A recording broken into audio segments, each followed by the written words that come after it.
Wheel and tire fitment on the GR Corolla is kind of tricky to wrap your head around. So I'm gonna lay out all the information that I learned in this video and give you guys some tips and tricks to get the perfect fitment that you're looking for.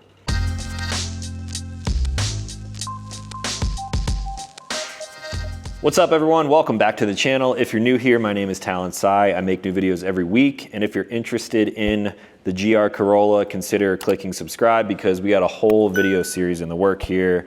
This is like video 3 or 4 maybe.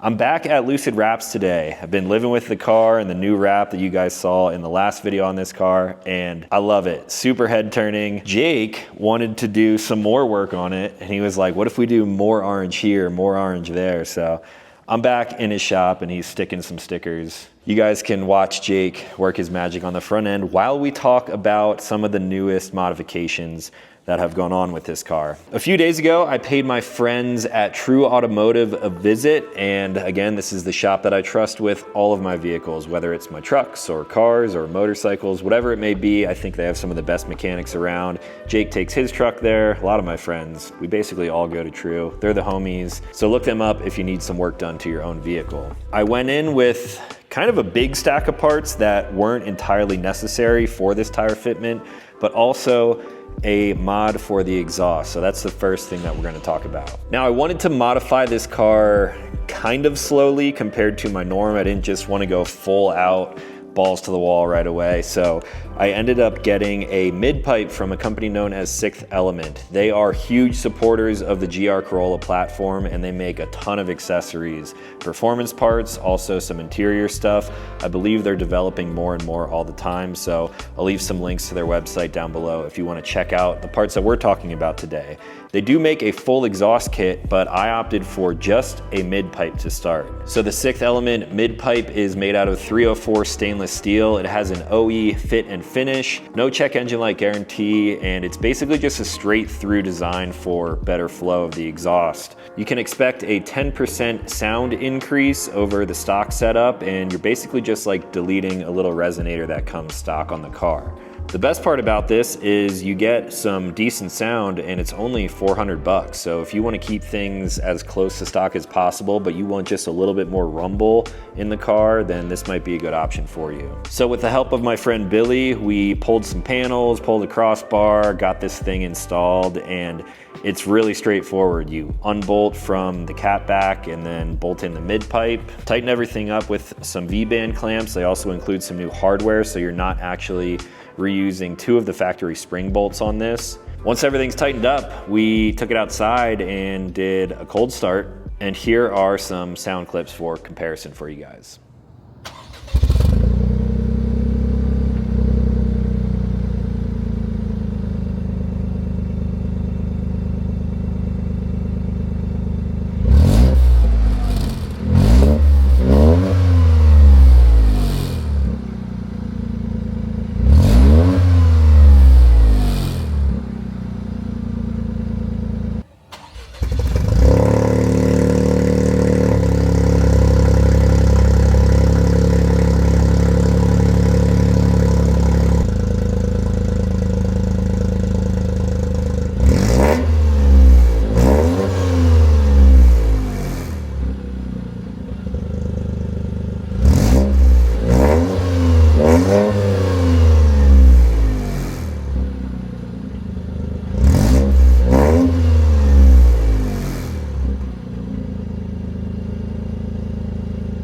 So I wasn't able to get any driving clips yet, but inside the cabin, it honestly doesn't really sound much different, which could be a pro depending on how you want the car to sound from your own driving experience. But on the outside with that cold start, it is much improved. They say 10%, and I think it may even be a little bit more than that on the outside of the car.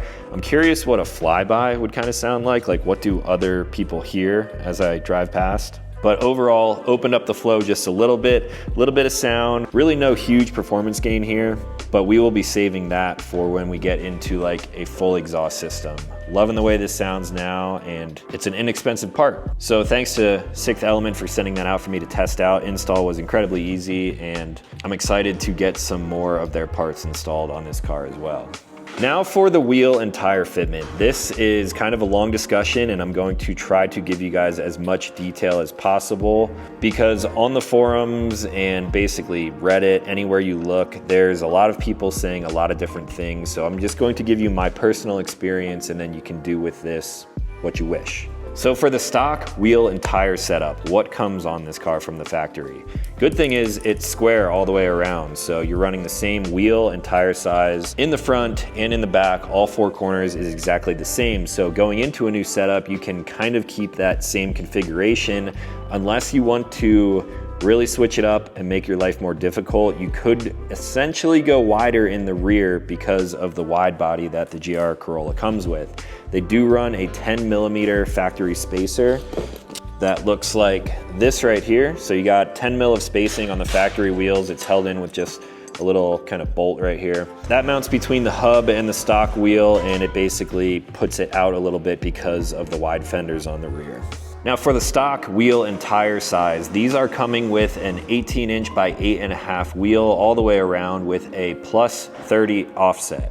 Offset is important when it comes to fitment because it's going to determine how far the wheel is sticking out. It's going to determine how much clearance you have over your rotors and your calipers. So this is where things start to get a little bit confusing. It's a 5 by 114.3mm lug pattern or 5 by 4.5. And from the factory, it comes wrapped in a 245/40/18 tire. So when I was looking for a wheel setup, I wanted to find something mainly as like a winter setup for now. I really love the wheels that we went with, so I'm not exactly sure if I will take these off once summer rolls around. We're at a point right now in Colorado where it's 70 degrees today and it is February 7th. We should be getting snow, so I actually got like a snow capable tire on it, but the setup that I went with I think is going to be good for all year round, both the wheel and tire. So for the wheel setup, I went with a Black Rhino Vol. These wheels definitely have some rally kind of inspired heritage to them. It is a very strong wheel. It's going to be a lot stronger than the stock wheel. And since I plan on taking this thing on dirt, sliding it around and kind of hooning the car around, I definitely wanted a stronger wheel to basically daily drive the car with. Not only are they much stronger, but they look incredible because I took a piece of vinyl that Jake is sticking on the front of the car right here, went to a local powder coat shop, and I found a color that matches almost perfectly. It is a little darker, a little more saturated. It's hard to tell in photos and videos, but it really brought all of the work that Jake has done together, and the car looks incredible now, in my opinion. Again, there's gonna be people on the fence. You either hate the way this looks or you love it. Now these Black Rhino Vols come with the same bolt pattern, but they are an 18 by 8, so they're about ½ an inch narrower. They also come with a +25 offset. I believe you can get some different offset options, but thinking about the fitment, +25 means it will be 5mm further out than the stock setup, so I figured that was a good starting point. I didn't want to run non-symmetrical wheels front and rear. I could go like super wide in the rear and not have to run a spacer, but I wanted to keep it kind of factory and just square all the way around. For the tires, I decided to keep it within my Firestone kind of family. I'm running Bridgestones on this, and this is a fairly new tire. These are the Bridgestone Potenzas RE 980 AS Pluses. This is a summer ultra high performance tire, but it's going to be good in a lot of different conditions, both wet and dry. They have some noise reduction technology in them too, so as a daily car driving it around, it's not going to be too over the top. It's not like a rally tire, and again, I'm trying to blur the line of like rally car and daily driver. They also have a somewhat decent snow rating. I have not driven them in the snow yet because again, it's like 70 degrees here in Colorado, but I probably will at some point. That's the whole point of this car. It's all-wheel drive. It should get me to where I need to go. If we get too much snow where I would be plowing with the front lip, I'll just drive my truck. But for now, I think this is going to be a really good option for a little bit of everything. The winter right now, we could get snow tomorrow. So with this setup, I should be able to drive on a day like today, go carve some canyon roads. It's hot and the roads might be making the tire sticky, which is cool. It is a high performance tire, but then when it snows, the compound in there should allow me to drive in somewhat snowy conditions. Again, I'm not sure yet, but I'll report back. whenever that happens. Now with running this specific wheel and basically any aftermarket wheel on the GR Corolla, you have to keep a few things in mind. One thing is that the standard lug nuts, which are right here, these could work fine with some wheels, but the Black Rhino Vols have a conical seating lug face on it. So the reason for that is basically more engagement. It's going to basically give you a tighter fit. They shouldn't back themselves off. So I knew I needed to get new lug nuts. Also, with the offset, I realized that the studs were going to be a little bit too short. We have a whole solution for that too. Another thing to think about is actually pairing this up to the hub. With a wheel, specifically these, you have to run a hub-centric ring. This isn't going to be the case with every aftermarket wheel, so it's something that you'll have to look into for whatever setup you're going for. For the Black Rhino Vols, you do need a hub-centric ring, which is a 72.56 millimeter to 60.1 millimeter. We put a little anti-seize on those, mounted them up to the hubs, and it worked just fine. So originally I kept the stock setup basically the same once the wheel and tire is off, and then for the rear I also kept these 10 millimeter spacers on there, and we tested the fit of a conical lug. Let me actually show you kind of what that looks like. You'll notice here, this has a conical seat on there. I believe it's like a 60-degree angle, and this is going to mate up with the surface of the wheel, making that fitment much, much nicer. This is a basically hollow lug, so it's like a flow-through design. And I quickly found out that these lugs would not work because of the length of the lug studs that come on this car. So I thought, hey, maybe I have to get extended lugs. And this would have been a huge, lengthy process. I actually ordered a full set of these for the car in case I needed to go this route, and I'm glad we didn't. Essentially, the way these work is you have to remove all of the brake assembly, pull the hub from the car, press out the factory lug studs that are in there, press these into place, reassemble everything, and it would have been a huge process, but I was in and out of True in about, I don't know, maybe 30 minutes with like taking photos and test fitting everything. So I came up with a solution where I didn't actually have to use these yet. I'm not saying that this is not a good option. I just wanted to be able to swap between my factory wheels and this like winter kind of new setup whenever I wanted to. With these lug studs, they would poke out of the factory wheels pretty dang far. So I didn't go this route yet, but I have them on deck in case I ever decide to do that. So what I did was I actually opted for an ET lug, which is an extended thread lug. It's kind of similar actually to this factory one here. I didn't compare these two side by side, but essentially it gives you a little bit more thread that will seat through the actual hole on the wheel where your lug nut mounts up. When we were testing this, a standard lug like this with the conical seat on it, we got about 6 turns out of it, maybe 6.5, and that can be kind of dangerous because you want to get at least 7, probably upwards of like 10 if you can. So these lugs could work in a pinch, but we're going for safety here too. I'm driving this car around all the time and I want it to work whether I'm ripping back roads or just like cruising around town. So I got those really cheap on Amazon. I found ones that were the same thread pitch, which on the stock lug stud setup, they are 12 by 1.5. So we put the hub-centric rings on, put the wheels on, bolted them up, and I was good to go. I thought the fitment was really good, and this is what the fitment ended up looking like after the first round of iteration.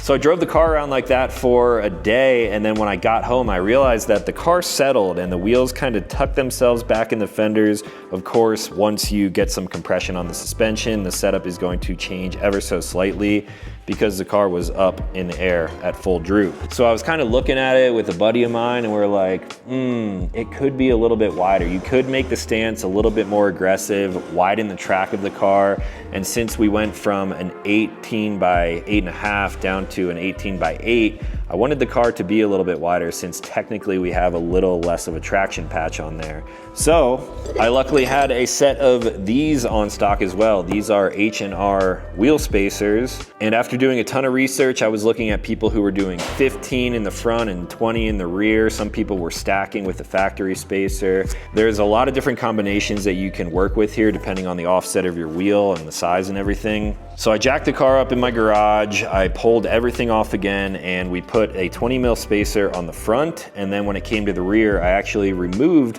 the 10 millimeter spacer because with a 10 and a 20 stacked on a plus 25 offset, the wheel just stuck out too far. It's gonna destroy the wrap, it's gonna kick rocks around. It looks crazy aggressive, it looks kind of cool, but it's not the look that I'm going for.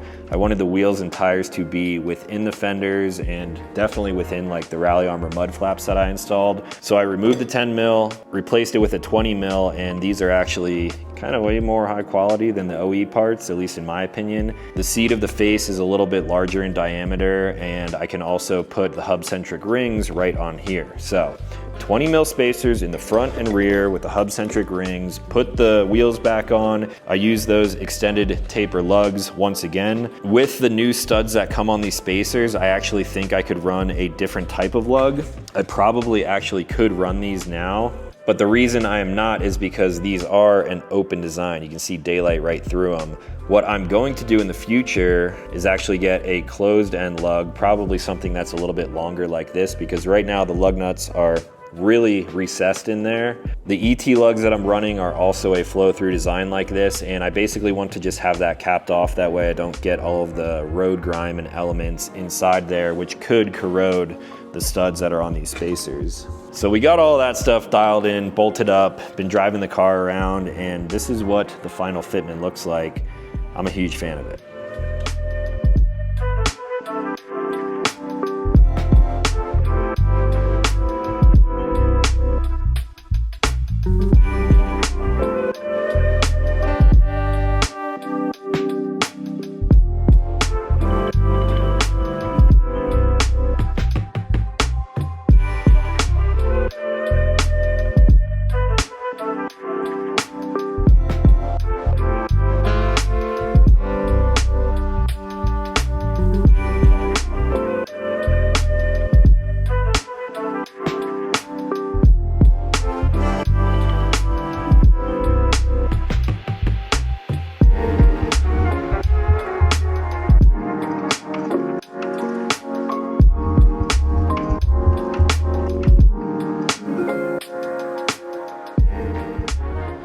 So that's a close-up look at how the fitment is. Everything is really dialed. I'm happy with it. It's not too overly aggressive, as you can see. It is almost perfectly flush, both front and rear. And this is a setup that I'm rocking with, at least for a little while. Here's a closer look at the tires as well. Really nice siping in there, so it should push any kind of water out there, prevent hydroplaning. The performance specs that they show on their website say that these things will be okay in the snow, so we'll find that out soon. And until I get some new lugs that are not open like that, I think it'll look sick when they come out just a little bit more. This is a setup that I'm working with. So this setup with the black rhino works perfectly and everything that we talked about. Ideally though, I would like to run a smaller wheel and a larger tire just for more cushion and stuff off-road. For the tires, I did go down to a 235 instead of a 40 like it came with from the factory because it is half an inch narrower. But the fitment with the brake calipers and everything, this all works pretty much perfectly. If I could fit something like a 17 with a larger tire on there, I would definitely do that, and I probably will at some point. But for now, this is kind of like best of both worlds. I think it looks great, it performs awesome. And on my way over here to Jake's shop, I just passed 1,000 miles. So right from here, I'm gonna go out, break-in is basically complete, and I'm going to have a lot of fun with this thing. Now that it's completely protected, and I've got some proper tires on it. And now we are officially done here. I'm sure we'll come back and do some more touch-up stuff because Jake loves the creative aspect of things. But here's a new look at the additions to the front end. So sick. It really just like kind of frames up the whole car. So before it was just the bottom lip, and now we accented these ducts right here, which are for brake cooling. This is not a duct on a manual version. It's just aero through here. And then on this side, there's a sub radiator found there. That all looks sick. We'll probably add a little more to the bottom and then the top on the sides of the car. This part is my favorite though. He accented the whole diffuser back here, and it almost looks like drips, following the lines of everything. So really ties everything together. I didn't think it could look more like a rally car, but it does. Killed it. So again, just like the last video, if you guys need any vinyl wrap or creative ideas done to your car, hit up Jake here in Denver, Colorado. And that's it for this video. Hopefully you learned something about fitment and some modifications to the car. If you have any questions, drop them down below. And if you're new here, consider clicking subscribe. I make new videos every week. As always, thanks for watching. I'll talk to you in the next one.